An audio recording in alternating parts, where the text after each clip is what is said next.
भाऊ, गाव कोणतं आहे तुमचं? आम्ही इंदापूर तालुका पुणे जिल्हा निर्णिमगाव.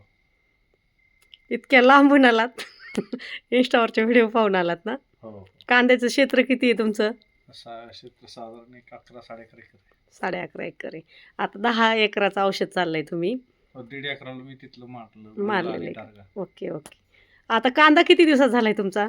काही कांदा 1 महिन्याचा झालाय, काही 15 दिवसाचा आहे, 10 दिवसाचा आहे. ठीक आहे. म्हणजे- सगळं टोटल 21 दिवसाच्या पुढचाच झाला पाहिजे औषध मारताना. हा. आणि पंप 20 लिटरचा आहे ना? हम्म. रान ओलवून हम्म. हे युव्हेन्सो 20 लिटरच्या पंपाला 30 मिली घ्यायचं. हम्म. आणि हे फ्युझिलाइड हम्म. हे 47 मिली घ्यायचं. हम्म. आणि ह्या तणनाशकाचा फटका नाही बसावा म्हणून ह्या पावडरमधलं 1.5 टोपण एका पंपाला, हे टोपण घ्यायचं 1.5 टोपण. आणि शेवटी स्टिकर सिलिकॉन बेस आहे 8 ml घ्यायचं. ओके. असं एका एकराला बरोबर 8 पंप झाले पाहिजे 20 लिटरचे. दाट फवारणी करून घ्या, सगळं तण जळते. ओके. व्यवस्थित सगळी फवारणी करून घ्या, 4-5 दिवसात सगळं तण जळते. आणि रिझल्ट आल्यावर आम्हाला फोन करून सांगा. ओके.